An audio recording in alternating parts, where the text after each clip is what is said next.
A mother bear lay motionless in the snow, her dark fur dusted with crystalline flakes that showed no sign of melting against her cooling body. 3 tiny cubs, no more than a few weeks old, pressed desperately against her massive frame. Their weak cries were carried away by the howling wind. Blood stained the pristine snow beneath her shoulder, the crimson drops forming a tragic trail that disappeared into the swirling white abyss of the Montana wilderness. As a relentless blizzard raged on, the cubs' chances of survival diminished with each passing moment, their fate hanging by the thinnest thread of hope in this frozen wasteland. But then, barely audible above the storm's fury, came the crunch of approaching footsteps in the snow. Subscribe now to witness an extraordinary tale of survival, sacrifice, and the unbreakable bond between a mother's love and human compassion. Robert Mason pulled his thick wool scarf tighter around his weathered face, squinting against the biting wind that tore through the dense forest. At 63, the retired park ranger had seen his share of brutal Montana winters, but this storm was different. The Weather Service had warned of a record-breaking blizzard, and now, as he struggled to check his property's perimeter, he understood why. His small cabin, nestled against a backdrop of towering pines, was barely visible through the curtain of snow. Robert had spent 30 years protecting these forests and their wildlife, and even in retirement, he couldn't shake the habit of patrolling during storms, checking for downed trees or animals in distress. The wind suddenly shifted, carrying with it a sound that made Robert freeze in his tracks. Years of experience had taught him to trust his instincts, and something about that sound, weak and desperate, triggered every protective impulse he possessed. He turned slowly, straining to locate its source. Through the whiteout conditions, he caught a glimpse of something dark against the snow. Robert moved carefully, his hand instinctively reaching for the tranquilizer gun he still carried during his walks, a habit from his ranger days. As he drew closer, his heart nearly stopped. The massive form of a female grizzly bear lay partially buried in the growing snowdrift. Her size was impressive even in her current state, but it was the 3 tiny forms huddled against her that made Robert's breath catch in his throat. Cubs so young their eyes had likely only been open for days were trying desperately to nurse from their mother. "Oh God," Robert whispered, his voice trembling. The mother bear's breathing was shallow, her body temperature dropping dangerously low. A wound in her shoulder, likely from a bullet, told a story Robert had seen too many times before. Poachers operating under the cover of the storm. The cubs were failing. Their tiny bodies, not yet equipped to handle the brutal Montana winter, trembled violently. One of them lifted its head weakly, letting out a cry that pierced Robert's heart. He knew the odds. Newborn cubs had virtually no chance of survival without their mother, and even with her in these conditions. Robert keyed the radio attached to his jacket, his fingers numb as he pressed the button. "Sarah, you there? It's Robert. I've got an emergency." Static crackled before a woman's voice responded. Sarah Thompson, the local wildlife veterinarian, had been his partner in countless rescues during his ranger days. "What's wrong, Robert?" "Female grizzly down, 3 cubs, all critical, about half a mile east of my cabin. Gunshot wound. Hypothermia setting in fast. Need immediate assistance. The roads are completely snowed in. I can't, they won't survive the night." His voice cracked with emotion. "These cubs, they're no more than 3 weeks old." There was a long pause before Sarah's voice returned, stronger now. "Okay, listen carefully. You'll have to bring them in yourself. I'll talk you through it, but Robert, you have to be extremely careful. Even wounded, a mother bear. I know the risks, he interrupted, already shrugging off his heavy coat. But I won't let them die out here. Not like this. The mother bear's eyes flooded open as Robert approached, and in that moment, something passed between them. Her gaze, though clouded with pain, held no aggression. Instead, there was something else, recognition, perhaps, or a desperate plea. Robert had spent his life learning to read wild animals, but this was different. This was a mother knowing her time was short, seeing perhaps her cub's only chance at survival. "I'll take care of them," Robert promised softly, his voice barely audible above the wind. "You have my word?" As he carefully began to assess the situation, the smallest cub, weak but determined, reached out a tiny paw and touched Robert's hand. The gesture, so innocent and trusting, cemented his resolve. Whatever it took, he would not let these cubs become another tragic statistic in the ongoing battle between wildlife and human cruelty. The blizzard intensified around them, but Robert barely noticed the cold anymore. He was already formulating a plan, knowing that the next few hours would determine not only the cubs' fate but also whether their mother's last act of trust in humanity would be rewarded or betrayed. Through the howling wind and swirling snow, Robert trudged back to his cabin, the 3 bear cubs nestled inside his thick winter coat. Their tiny bodies trembled against his chest, their weak cries barely audible above the storm. Behind him, 4 local men he'd managed to contact struggled with a makeshift stretcher, carrying the mother bear, her massive form a dark shadow in the whiteout conditions. Sarah's voice crackled through the radio, guiding them through the treacherous journey. "How's her breathing, Robert?" The concern in her voice was palpable, even through the static. "Shallow but steady," he responded, adjusting his grip on the precious cargo against his chest. "Cubs are losing body heat fast, though." The smallest one, he couldn't finish the sentence, his throat tightening as the tiny cub in question let out a particularly weak whimper. Finally, the warm glow of his cabin windows pierced through the white curtain of snow. Robert had already prepared the space, clearing his living room and laying down thick blankets near the roaring fireplace. As they carefully maneuvered the mother bear inside, Robert quickly assessed her condition under the bright indoor light. Her fur was matted with blood and ice. The gunshot wound in her shoulder was now clearly visible, but it was the tracking collar around her neck that caught Robert's attention. "She's one of ours," he breathed, recognizing the Department of Wildlife Conservation's markings. His fingers traced the identification number embossed on the metal, L274 Luna. Sarah's voice came through the radio again. "She was part of our breeding program study. Remarkable bear. She successfully raised 2 sets of cubs before these ones." "The pride?" Sarah's voice quickly gave way to anger. "Someone shot a collared bear, Robert. This wasn't just poaching. This was deliberate." Robert gently placed the cubs next to their mother, watching as they immediately burrowed against her fur, seeking warmth and comfort.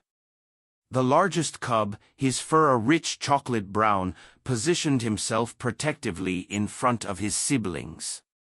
The middle cub, slightly lighter in color, kept nudging his mother's face with his tiny snout. The smallest one, with a distinctive white patch on his chest, barely moved at all. Working quickly, Robert and his volunteers began emergency care, following Sarah's instructions. They cleaned Luna's wound, applied pressure bandages, and set up heating pads around the bears. The cubs needed to be fed, but without proper formula. They had to improvise with a mixture Sarah helped them prepare using supplies from Robert's kitchen. Hours passed in a blur of activity. The local men left once the immediate crisis had stabilized, promising to return with supplies when the storm broke. Robert remained vigilant, monitoring Luna's breathing and helping the cubs nurse when they showed interest. The smallest cub proved to be the most challenging, refusing to eat until Robert gently massaged his throat, encouraging him to swallow. As the night deepened, Robert found himself talking softly to the bears, a habit from his ranger days. "You're safe now, Luna," he murmured, carefully checking her bandages. "Your cubs are fighters, just like their mama." Luna's eyes flickered open briefly, meeting Robert's gaze with that same trust he'd seen in the forest. The tracking collar's presence weighed heavily on Robert's mind. He knew these bears had possibly even encountered Luna before. During his ranger days, the breeding program was crucial for maintaining healthy grizzly populations in Montana, and Luna had been one of their success stories. The thought that someone had deliberately targeted her made his blood boil. Near midnight, the radio crackled again. Robert Sarah's voice was thick with exhaustion. "How are they doing?" "Luna's holding steady," he reported, watching as the mother bear took shallow but regular breaths. "The two larger cubs are showing good signs. They're nursing when they can, moving around a bit. The little one?" He paused, looking at the smallest cub, still barely moving.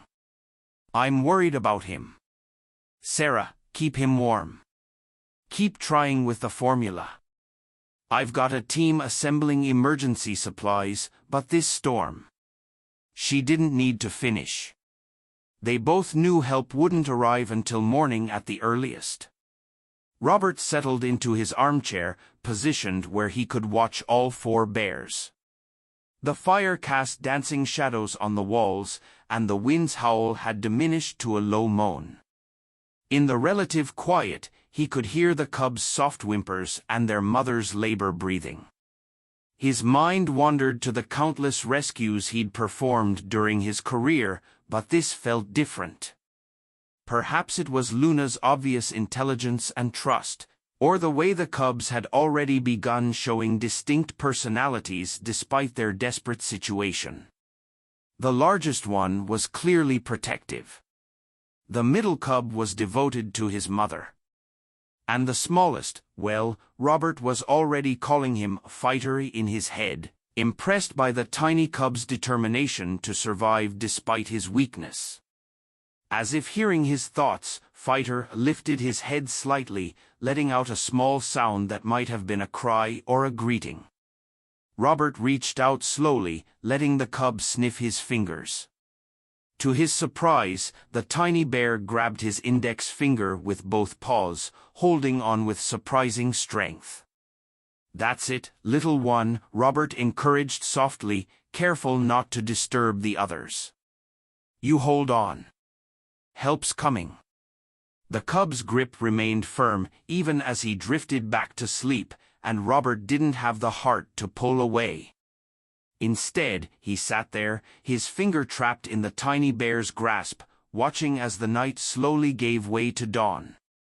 Outside, the blizzard continued its assault on the Montana wilderness, but inside Robert's cabin, a small miracle was unfolding, one built on trust, compassion, and the unshakable instinct to protect those in need, regardless of species.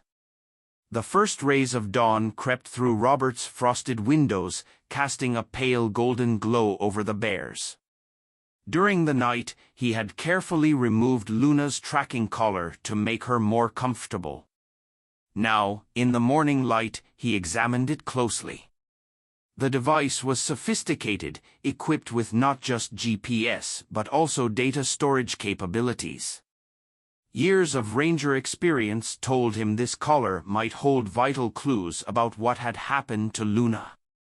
Sarah arrived just after sunrise, her four-wheel drive somehow managing the treacherous roads. She burst through the door in a flurry of snow and determination, her medical kit clutched tightly against her chest. The sight of Luna and her cubs stopped her in her tracks. "Oh, Robert," she breathed, kneeling beside the bears. "You did it. You actually did it." Her practiced hands began examining Luna's wound while Robert brought her up to speed on the night's events. The cubs stirred at her presence, but didn't show any signs of distress, the CER Robert said, handing it to Sarah. "Can you access its data? It might tell us who did this." Sarah connected the collar to her laptop, her expression growing increasingly troubled as she read through the data. "Luna's movements over the past month show she was being tracked," she said finally, turning the screen so Robert could see. "Look at these patterns. Someone was deliberately following her, waiting for the right moment. Poachers. Worse," Sarah's voice hardened, "these are professional patterns. Someone knew exactly what they were doing, knew about the collar, knew her habits. This wasn't random." As if understanding they were discussing her, Luna lifted her head slightly, her eyes finding Robert's. The largest cub, who they'd started calling Scout, immediately moved closer to his mother. While the middle cub, now nicknamed Shadow for his habit of mimicking his mother's movements, watched Sarah intently. Fighter, the smallest, remained curled against Luna's side, but his eyes were bright and alert. "The cubs are showing remarkable resilience," Sarah noted, carefully examining each one. "Scout here is already displaying protective behaviors typical of older cubs. Shadow seems to have strong maternal bonding instincts, and Fighter." She smiled as the tiny cub grabbed her finger just as he had done with Robert. "Well, he's certainly living up to his name." Robert shared his observations from the night, and together they developed a care plan. Luna's wound was severe but not immediately life-threatening. The bigger concern was infection and her ability to care for the cubs while recovering. They would need round-the-clock care, specialized formula, and eventually a plan for rehabilitation. As Sarah worked, Robert made some calls to his old contact in wildlife law enforcement. The data from Luna's collar was damning. It clearly showed a pattern of professional tracking, suggesting an organized operation targeting research bears. The implications were disturbing. These weren't simple poachers. This was something more sinister. "Robert." Sarah called him over, her voice urgent. "Look at this." She pointed to her screen, where Luna's tracking data revealed something they had missed. These coordinates, the pattern of movement. She was being herded away from protected areas, pushed into zones where hunting is permitted. They were trying to make it look legal. The revelation hit Robert hard. He looked at Luna, remembering all the bears he'd helped protect during his career, all the progress they'd made in conservation efforts. The thought that someone would deliberately target research bears, potentially undermining years of work, filled him with cold anger. A soft whimper drew his attention back to the cubs. Fighter had managed to crawl a short distance, his tiny legs wobbling with effort. Scout immediately moved to support his smaller brother, while Shadow watched attentively, ready to help if needed. The sight of their cooperation, their instinctive care for each other, strengthened Robert's resolve. "We need to document everything," he said, reaching for his camera. "These cubs aren't just survivors now, they're evidence. Proof of what these people are willing to do." Sarah nodded, understanding the implications. "I'll contact the research team. We'll need to monitor all our collared bears more closely." "But, Robert," she hesitated, glancing at Luna and her cubs. "What about them? They can't stay here indefinitely." "One step at a time," Robert replied, watching as Fighter finally reached his destination, a patch of sunlight streaming through the window. Right now, they need us. The rest, he trailed off as Luna made a soft huffing sound, drawing her cubs back to her side with gentle nudges. The rest we'll figure out together. The morning light grew stronger, illuminating the scene in Robert's cabin, a wounded mother bear, 3 tiny cubs fighting for survival, and 2 humans dedicated to protecting them. Outside, the storm had passed, leaving behind a transformed landscape of pristine snow and crystal-clear skies. But inside, an even more remarkable transformation was taking place, one of healing, trust, and the unshakable determination to right a terrible wrong. The next few days brought both progress and setbacks in Luna's recovery. Sarah had established a makeshift veterinary station in Robert's cabin, transforming his rustic living room into an emergency wildlife care unit. Luna's wound showed signs of infection despite their best efforts, her strength wavering as she fought to stay alive for her cubs. Scout, the largest cub, had taken to following Robert whenever he moved around the cabin, his tiny form casting a comical shadow as he wobbled after the retired ranger. Shadow remained ever vigilant near his mother, while Fighter, though still the smallest, grew stronger each day. His determination earned him admiring glances from both humans. Her fever's rising again, Sarah announced one evening, checking Luna's temperature. The mother bear's breathing had become more labored, her massive body trembling with effort. "We need stronger antibiotics, Robert. The ones we're using aren't cutting it." Robert watched as Fighter attempted to nurse Luna, weakly shifting to accommodate her smallest cub. "Make the calls," he said grimly. "Whatever it costs, whatever it takes. These cubs aren't losing their mother." News of Luna and her cubs had spread to the local wildlife community.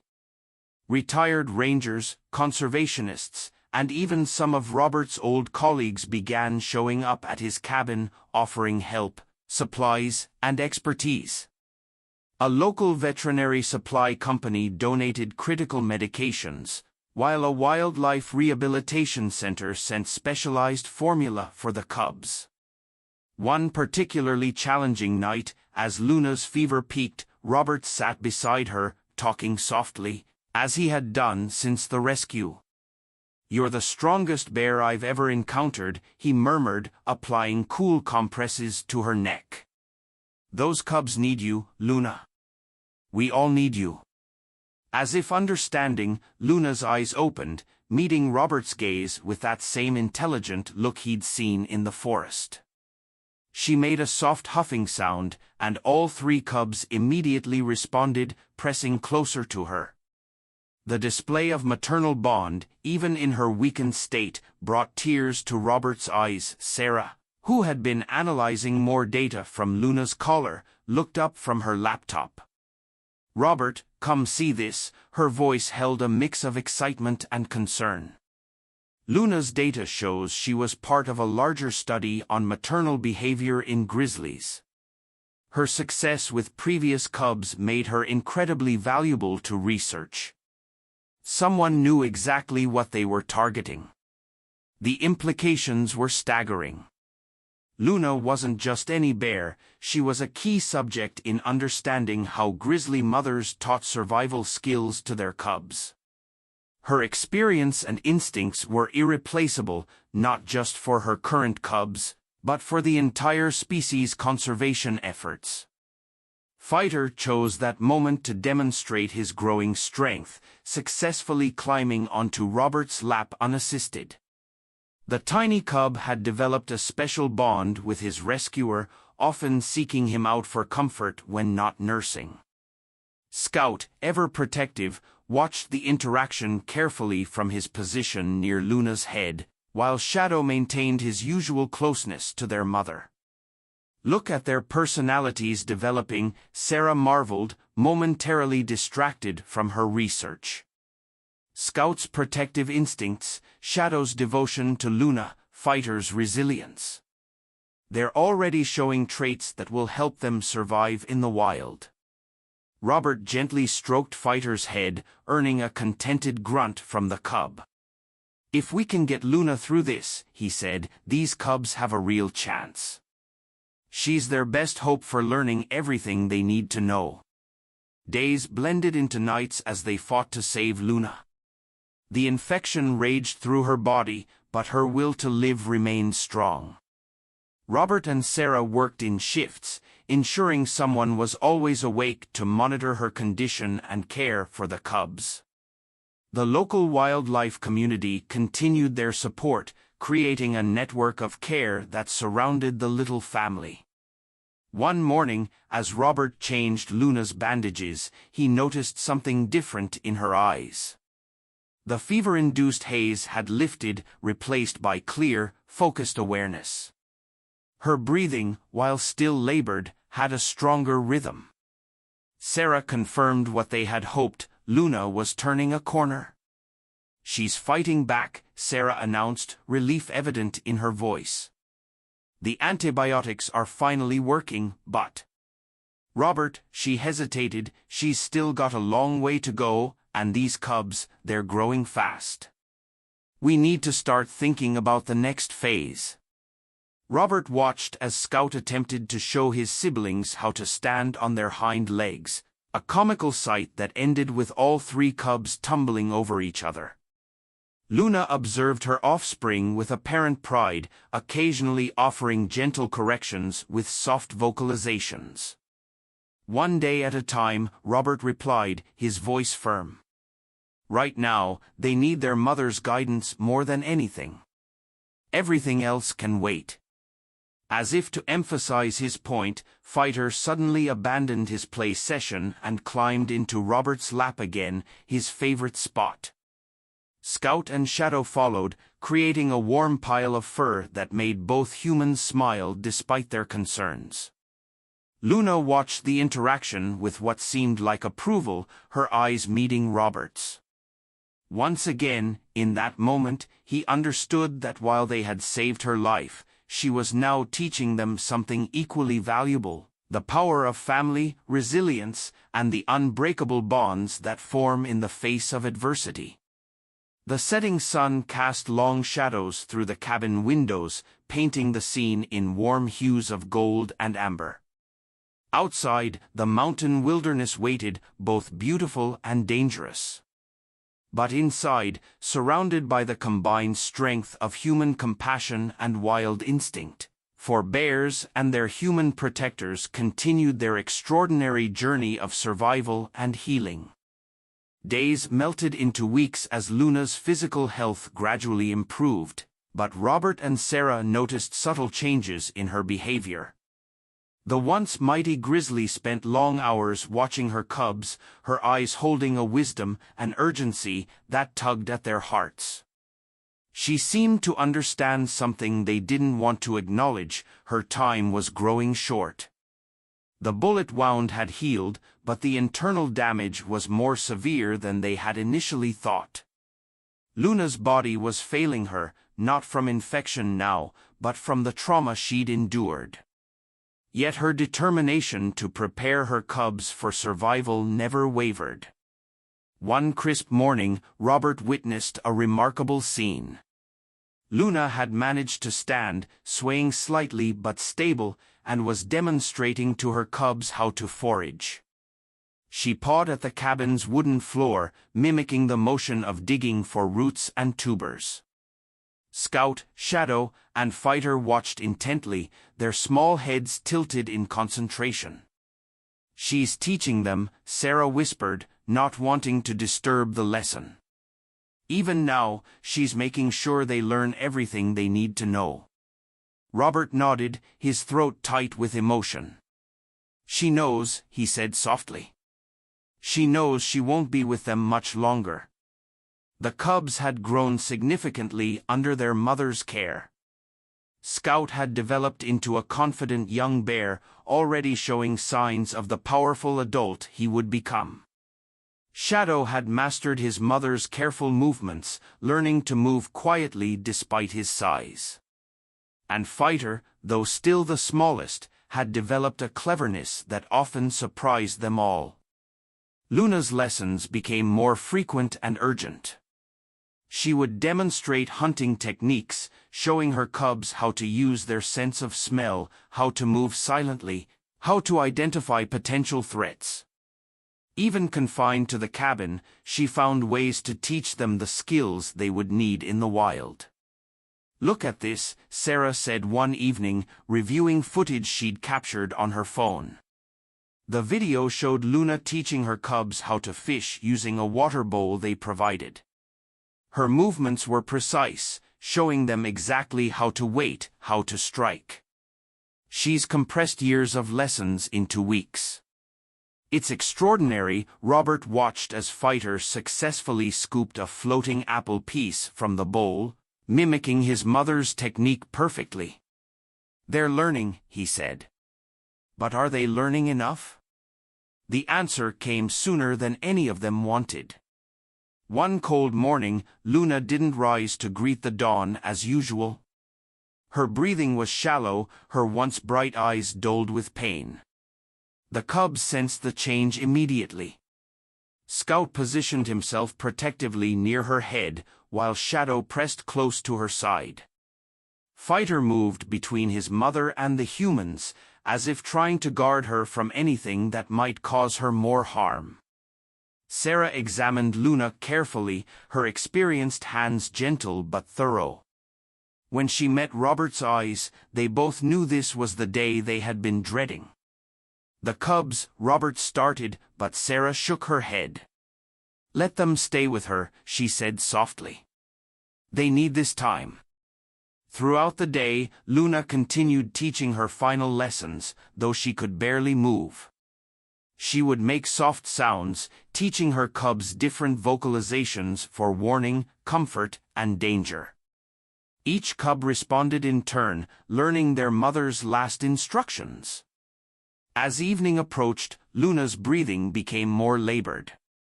The cubs grew increasingly distressed, making small whimpering sounds that broke Robert's heart.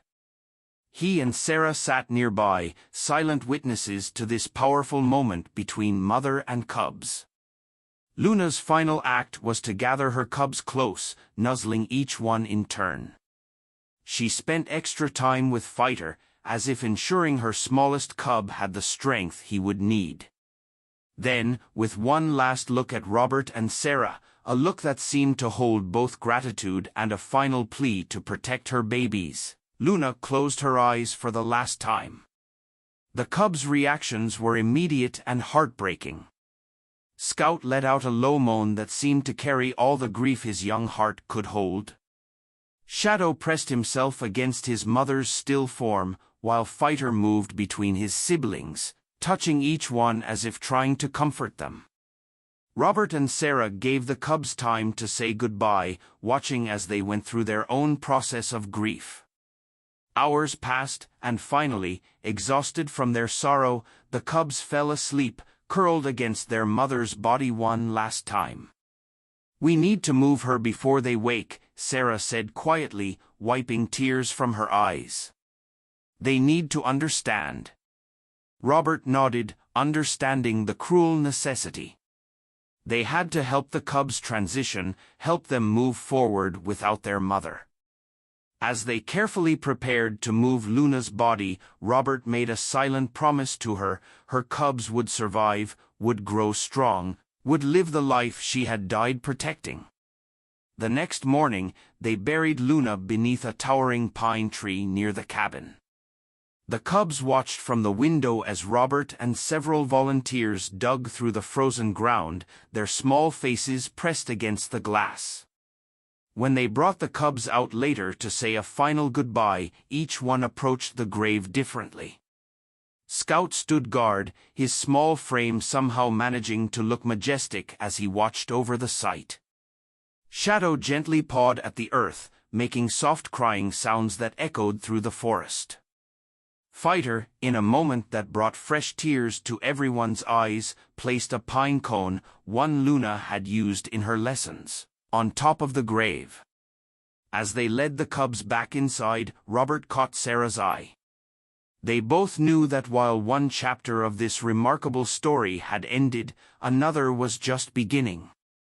Luna's legacy would live on through her cubs and through the lessons she had taught, not just them, but all who had witnessed her extraordinary final weeks of motherhood. Spring arrived in Montana, bringing with it new life and the bittersweet moment Robert and Sarah had been preparing for. The three cubs, now significantly larger and more capable, were ready for their final journey, the return to the wild. The past months had been filled with careful preparation, teaching the cubs everything they would need to know while honoring the foundation their mother had laid. Scout had grown into his role as protector, his powerful frame and confident bearing reminiscent of Luna. Shadow's quiet intelligence and careful movements made him a natural survivor. While Fighter, though still the smallest, had developed an uncanny ability to solve problems that amazed even the wildlife experts. "The location's perfect," Sarah said, spreading a map across Rock's kitchen table. "It's deep and protected territory, far from hunting zones. Good food sources, natural shelter, and, most importantly, no other territorial bears in the immediate area." She pointed to a remote valley that Luna's tracking data had shown she'd frequented in the past. Robert watched through the window as the cubs practiced their foraging skills in the yard. Fighter had just successfully dug up a root they'd buried, demonstrating the technique Luna had shown them months ago. "They remember," he said softly. "Everything she taught them." The rehabilitation process had been carefully planned over the past weeks. They gradually reduced human contact, ensuring the cubs maintained their natural wariness of people. They created increasingly complex food puzzles, teaching the cubs to work for their meals as they would in the wild. The three young bears had exceeded all expectations, their mother's early lessons providing a strong foundation for their training. "The transport team will be here at dawn," Sarah reminded him, though she knew Robert hadn't forgotten. How could he? These cubs had changed everything for him, for the local wildlife community, and for the future of bear conservation in Montana. That evening, Robert sat in his familiar chair, watching the cubs for the last time in his cabin. Scout was attempting to climb the stone fireplace, his powerful muscles rippling under his thick fur. Shadow had found a quiet corner to practice his stealth, moving with remarkable silence for a young bear. Fighter, true to form, had managed to figure out how to open the special lock on their food container, earning proud looks from his brothers. "Your mama would be so proud," Robert whispered, his voice thick with emotion. The cubs paused their activities, looking at him with intelligent eyes that seemed to understand the significance of the moment. Fighter, in a gesture that brought tears to Robert's eyes, ambled over and placed his paw on Robert's knee, just as he had done as a tiny cub all those months ago. Dawn broke, clear and cold, painting the Montana sky in brilliant shades of pink and gold. The transport team arrived with 3 specialized crates, each designed to carry a young bear safely into the wilderness. Loading the cubs was harder emotionally than physically. Each one seemed to understand that a major change was coming. The convoy of vehicles wound its way deep into the wilderness, following Forest Service roads until even those disappeared. The final miles would be on foot, ensuring the cubs would be released in truly wild territory. Robert and Sarah walked beside the crates, offering quiet words of encouragement to their charges. When they reached the chosen spot, a beautiful valley dotted with berry bushes and crossed by a clear stream, everyone fell silent. This was it, the moment of release. Robert approached each crate in turn, speaking softly to each cub one last time. "Scout, protect your brothers, just like you always have." The largest cub hewed in response, his eyes fixed on the wilderness before him. "Shadow, stay clever and quiet. Your mama taught you well." The middle cub made a soft sound, already analyzing his new surroundings. "Fighter," Robert's voice caught as he reached the smallest cub's crate. "You keep surprising them all, little one. Show them what Luna's smallest cub can do." Sarah gave the signal, and the crates were opened simultaneously. For a moment, nothing happened. Then, slowly, deliberately, the cubs emerged. They stayed close together, Scout taking the lead as always, Shadow watching their surroundings, and Fighter bringing up the rear, his small frame vibrating with nervous energy. The cubs paused at the edge of the clearing, turning to look back one last time. In that moment, Robert saw Luna in all of them, her strength, her wisdom, her incredible spirit. Scout let out a soft grunt, and as if on signal, all three cubs melted into the wilderness, disappearing into their new home. The team waited until sunset, monitoring from a distance to ensure the cubs were adjusting well. They watched as the young bears explored their territory, already putting their learned skills to use. Fighter discovered a honey-laden log. Scout successfully caught a fish in the stream, and Shadow found them a sheltered place to rest. As the light faded, Robert and Sarah prepared to leave, their hearts full of both sadness and hope. "Luna's legacy lives on," Sarah said, placing a hand on Robert's shoulder. "These cubs will make her proud." Robert nodded, unable to speak. He took one last look at the valley where three orphan cubs had become wild bears, carrying with them the lessons of their mother's love and the compassion of those who had helped them survive. The stars were just beginning to appear as they made their way back, and somewhere in the growing darkness, three young bears were starting their new life, carrying forward a story of survival, sacrifice, and the extraordinary bonds between all living creatures.